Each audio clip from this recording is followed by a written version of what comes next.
It's me, Keisha, and I'm here with this week's All Tea All Shay Love and Hip Hop Hollywood Season 3, Episode 7. Gotta pull it together. I'm so tired, but there's so much work to be done. Things will be back to regularly scheduled programming next week. Beats will be back, full hair and makeup. This week I'll be reviewing Love and Hip Hop Hollywood, Atlanta.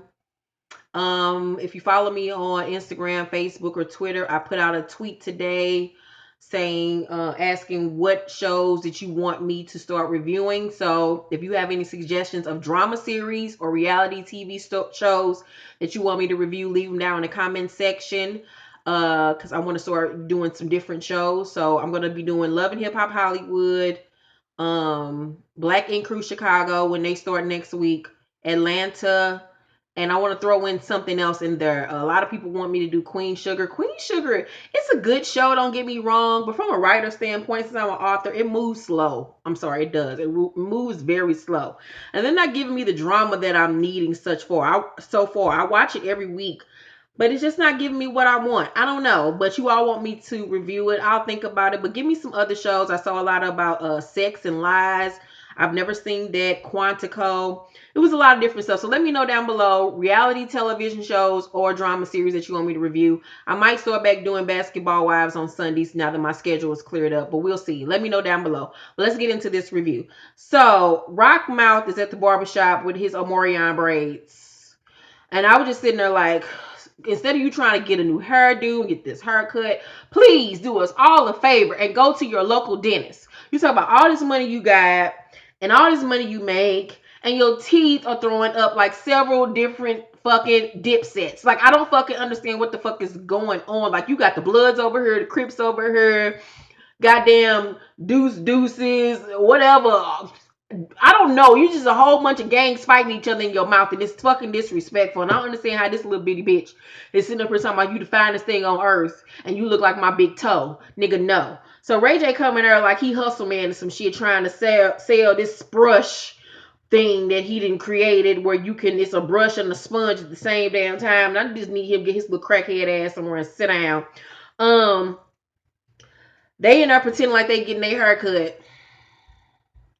And Ray J is trying to figure out how to balance work and this whole wedding. And Rockmouth tells Ray J about Brandy and Masika get into it. And it's just a recap of everything we already know. Nothing really happened in this episode. Just a bunch of recaps of shit we already saw from last week. So Tierra goes to the studio to see Brian Michael Cox. And for once, she looked cute. So far, we on episode 7. This is the cutest she done looked all season long in this one scene. I guess because she was going to meet somebody of some relevance.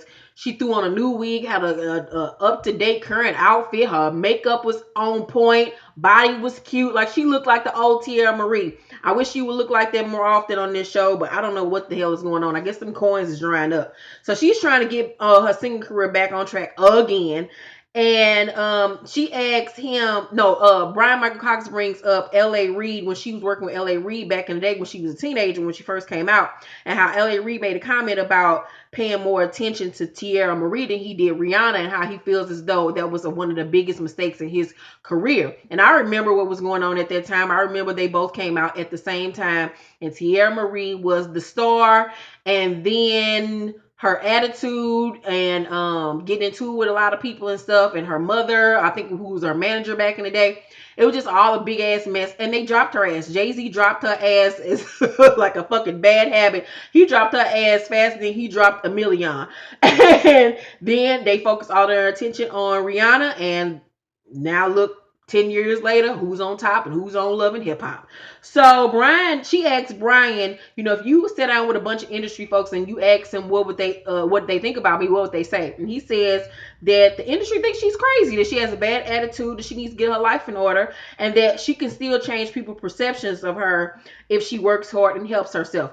But in her commentary, she equated that to if I come up with a hot track. You can have a hot track all you want. You had a hot track 2 seasons ago when you did that one song. It sounded really fucking good, but it didn't go nowhere because your attitude is still fuck up and you have a fucking drinking problem and you won't stop fucking eating. So I don't even know what the fuck to tell your ass. You gotta get you together before you think your career gonna pop off.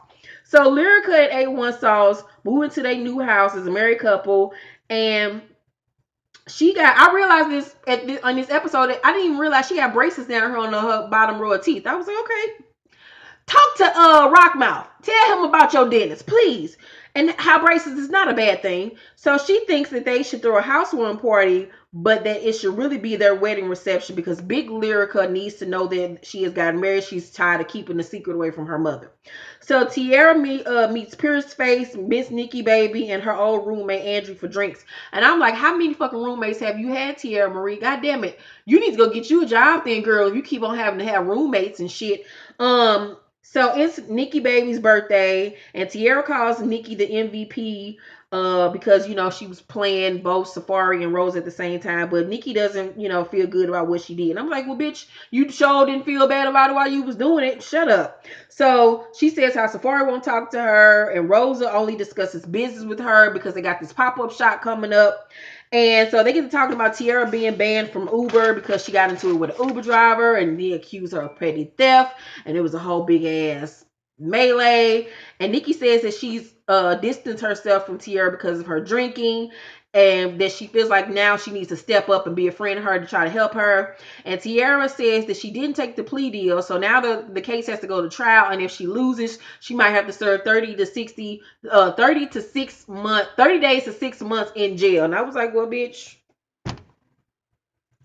bet you won't drink and ride no more.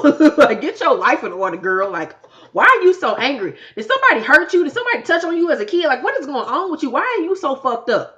So Rosa meets with Jason to talk about Nikki and how, she felt stupid for not believing him when he told her that, Nikki was lying. So all I can concentrate on is the fact that the bitch is built. The bitch is built like a WWE diva. God damn it. So Rosa calls Safari Minaj.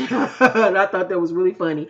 So Rosa says she don't want to talk to Nikki no more. But I'm like, okay, in real life, current time, y'all was just together last week on the blogs and shit. I guess y'all back licking on each other's pussies, but okay.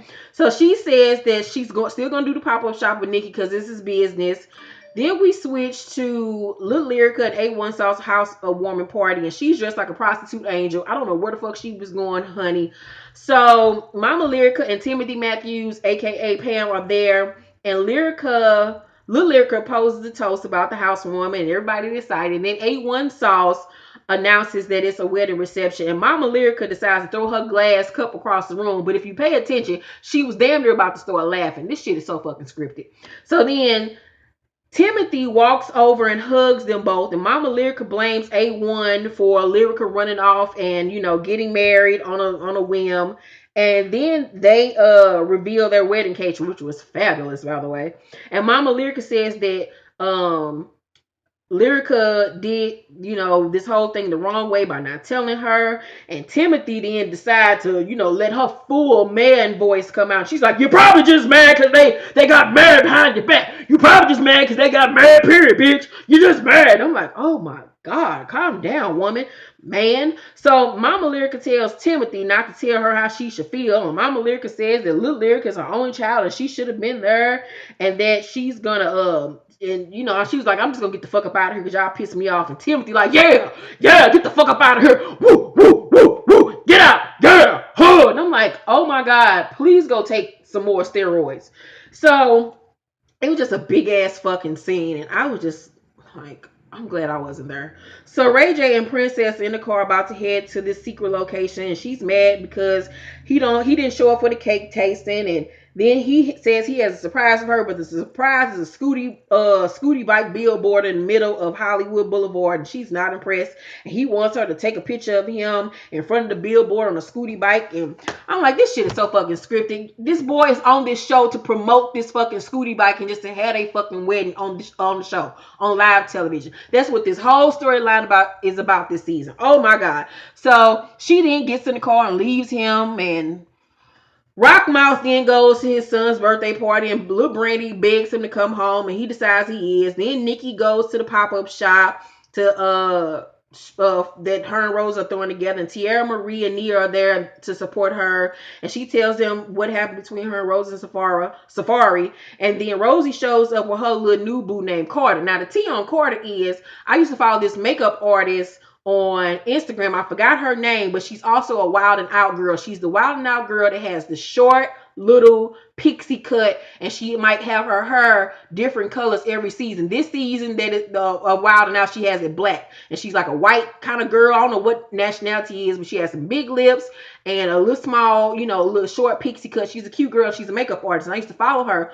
And her and Carter used to go together. That was her boo thing. I guess they done broke up or whatever. But let me tell you one thing about this Carter bitch. There ain't nothing about me that want to fuck a bitch or want to be in a relationship with a woman. But that damn Carter makes my lady parts tingle. Bitch. Bitch. If I was in the club somewhere and she gave me that, I might have to go lesbian for a night. Because that little she can get it. So, Nikki says that Rose is trying to make her jealous, but she ain't tripping. Then she goes over to say hi to them, and she speaks to Carter, and Carter is like, "Hi, how you doing?" And she was like, what you? I mean, what? You like me? You want to look at my breasts? You want us to go scissor in the back?" And I'm like, "What are you doing? Like, calm the fuck down, bitch. Obviously, you pressed. You feeling some type of way. Shit, you want all of y'all to be in a threesome." So Rosie says that Carter doesn't lie. Miss Nick gets going off about how I don't owe you nothing. We wasn't in a relationship. You wasn't my girlfriend. I didn't do no wrong. Well, bitch, if you ain't do no wrong, thou profess too much. Shut the fuck up. You was wrong. Stop trying to act like what you did was okay, bitch. And take you and your inflatable ass titties and your plastic body and your little small baby voice because you barely can't breathe because one of your fucking lungs and ribs is missing, and go on somewhere and sit down, bitch. You're getting on my nerves this season. So Ray J, Nia, and Soldier Boy are at his Scooty Bike opening. Princess shows up with a wedding officiant so they can get married, and he says, we're not doing that. I'm gonna participate in the wedding. As a matter of fact, I'm gonna throw the wedding. I'm gonna be the wedding planner. I'm the pappy. Then Mama Lyrica goes over to Little Lyrica's house to get her dogs, and she walk in the house all mad and she don't even speak to A1 Sauce, and he asks her, okay, can we talk about everything? Because they don't need, this shit don't need to continue on. And he said they decided, to elope together. And Mama Lyrica thinks that Little Lyrica did it unwillingly. And I'm like, you think he kidnapped her girl? Okay, you doing too much. So she feels like she should have had an option to come. Now, as a parent of an only child, my son, I would feel some type of way if Kyrie's ran off and got married without telling me. That would hurt my feelings. So as a mother, I understand exactly where she's coming from, especially since this is her only child. And this is something that she's been looking forward to her whole life. But at the end of the day, she was gonna feel some type of way regardless, because she don't want her daughter with this boy. So it's like a gift and a curse. So she says that he gave her daughter a $2 wedding. I was like, well, girl, I can understand where you coming from with that, because yes, ma'am, he did. And he says that the ring cost, a whole lot. And he didn't want to tell how much it cost, because he know he got that goddamn ring at a kiosk stand at Northwest Plaza. Like, boy, that ring only cost you about a stack. And by a stack, I probably mean like $1,000. That old nugget cheap ass ring. I hate them fucking rings. So she asks for the dogs, and he says, Lyrica got them. And she was like, move, and tried to bypass him. He was like, no, they ain't her. And he says, you can have this though, and hands him and Lyrica's wedding photo. She slams the fucking wedding photo down on the ground and was like, why are you doing this to me? Why are you antagonizing me? And then he tells her to get out, and she leaves. And then when she leaves, he goes in the back, and the dogs are really outside. So he was fucking with her ass on purpose, which was very childish on his part. This episode, I give it a D-. It was quite boring. It's just so scripted. Like, nothing about it is real. Like, I've never been so frustrated with Love and Hip Hop in my life. I would usually be able to get through it and just be like, okay, yeah. I know parts of it is still scripted, but this season of Love and Hip Hop Hollywood is just so scripted, and I just cannot. Yeah, I'm tired, y'all. Like, y'all have no idea. I just want to get back to being pretty again. Smells Like Teen Spirit Volume 1 Eris will be out tomorrow. If you have not watched my power review video from yesterday, I gave you all a sneak pedio. Shit, what the fuck does that even mean? A sneak preview of the cover. I don't have a specific time of what time it'll be out. Just know it'll be out sometime tomorrow, because we're still wrapping everything up over here, me and my team of people that work for me. So I thank you all, and I'm about to get back to work again. And yeah, love you. And a new episode of Since You Asked will be up Wednesday. Check out last week's episode as well. And if you have a question, send it to since-you-asked1@gmail.com. The email is down below in the description bar. Make sure you start checking it out and watching it, and tell your family and friends to watch as well. We want the viewership to get up, because it's a really good show. Me and my best friend answers questions from you, my viewers. The questions are crazy. We've had questions about threesomes, abusive relationships. A fiance don't like his a fiance that does not like his chick to wear high heels. It's a bunch of crazy ass shit. So make sure you check out Since You Asked. I love you all. Have a great week. Bye.